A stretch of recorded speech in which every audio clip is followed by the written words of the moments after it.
What is up? What is good, everyone? Welcome back to another video. Today we're going to take a look at two recent pickups of mine. I think of the two pickups, I'm only going to keep one, so I'll be excited to get you guys' opinion on these. So one of the two shoes is a Nike SB. The other is a New Balance Numeric. The SBs are the black and white Dunk Lows that came out in January. And the New Balance are the 440s that came out for Skate Shop Day in February. For sizing, I went true to size on both of these with a size 8. Let's get started with the Dunk Lows. So not too much to cover with these. With these Dunks, the whole upper is composed of a really soft, really smooth black nubuck. On the swoosh, you have a white tumbled leather, and all of that sits on top of the white midsole and gum bottom with the black pour-on Phylon in the midfoot. You do have Nike SB on the laces, Nike SB in white on the black tongue tag, and Nike in white on the heel. You also have the white Nike SB square logo on the inside. Something cool about this pair of Dunk Lows is that we are supposed to see these release once a quarter for the rest of 2023. So I don't know if they had a hard release date, but they hit my skate shop January 30th. They just posted them on Instagram, said first come, first serve. I was able to get the last pair in the store, which happened to be my size. And these released with their counterpart, the white and black Dunk Lows as well. By the time I'd gotten to the shop, the white Dunk Lows had flown off the shelves, and these were all that was left. As I mentioned, sizing on these is true to size. Went with a size 8. All of my Dunks are a size 8. These fit great. We've also seen similar versions of this Dunk release in 2019 as the official orange label version, and similarly in 2016 as the I Shot Wear Pro model. That version happened to be in suede and leather. I did hear a little speculation that those were an orange label release. That's not true. These are just a general release because they come in the purple box. If they were an orange label, they would come in the orange label box. I think most recently we saw the Sweet Beat Dunk Highs come in this box. But interestingly enough, the gray and white Dunk Lows were an orange label release, came in the purple box, which I thought was odd.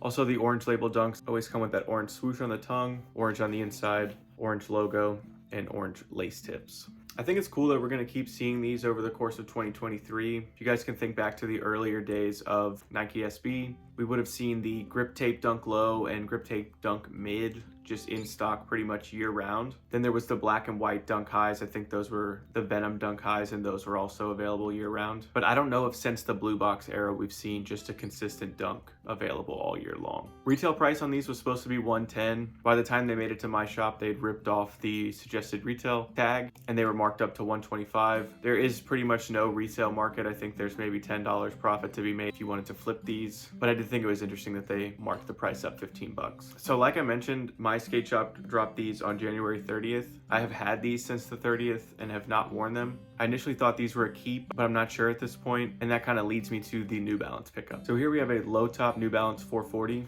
These 440s are this year's Skate Shop Day edition. So with that, you'll see the Skate Shop Day on the insole, and on the tongue covered by the laces, it does say support and celebrate. I think it's cool they did these just to support local skate shops. You can only get them in store just to drive traffic to local brick and mortar skate shops. As far as materials on these go, you have suede on the toe, a really smooth nubuck along the heel. The nubuck is perforated and behind it is a 3M panel. You have the New Balance tag on the tongue in burgundy, black laces with burgundy lace tips, black mesh on the side panel, and honestly, depending on how the light hits it, the N is either white or 3M reflective as well. So if anyone else has a pair of these and you know for certain, comment down below whether it's white or 3M. The color scheme around Skate Shop Day is based on brick and mortar, so you'll see the hits of burgundy to represent the brick and gray to represent the mortar. I think it's a really cool concept. Last year they did, I think, the reverse colorway of these, but they still had those brick and mortar hits. These sit on top of a black midsole with a gum bottom as well. And as I mentioned, I went true to size in these. Did a lot of research online as far as sizing before I bought these. New Balance to me 9 times out of 10 runs a half size big. So I typically wear a size 7.5 in New Balance. So my New Balance 550s and my 990 V2s, those are both 7.5, and those fit me true to size for New Balance. These, however, everywhere I read online said to go with your normal size, so I went with a size 8 on these. They fit right on the nose. They fit perfect. So if you are looking for a pair of 440s, just go with your true to size. Retail on these was $75, and these were actually marked down to $60. Kind of wild that, you know, within a couple weeks of the release, they were already marked down 15 bucks.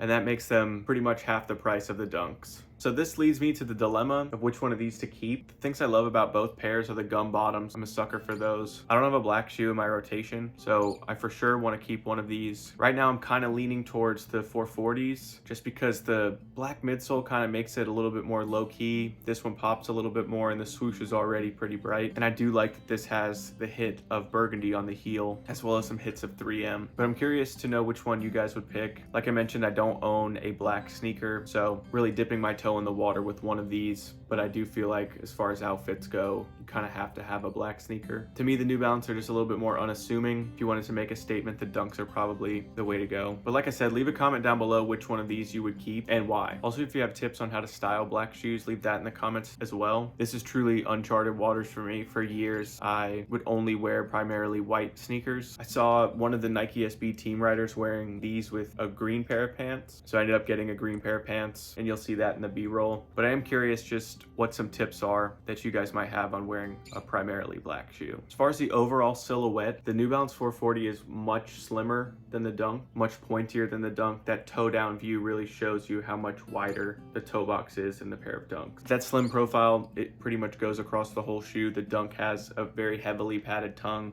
really thin tongue in the New Balance, thin around the collar, thick and padded around the collar with those heel notches. Insole, clear winner is the Dunk. Midsole, probably clear winner is the Dunk as well with the Phylon. But in terms of overall comfort, neither one of these is uncomfortable. So I think that about does it for today's video. Curious to know your thoughts on which shoe is better, which shoe I should keep, and how you guys are wearing outfits with black sneakers. If you made it this far in the video, leave a like, go ahead and subscribe for some more content like this. I'm actually working on another video while this is getting uploaded, so I'll have some more content for you guys soon. Appreciate you stopping by.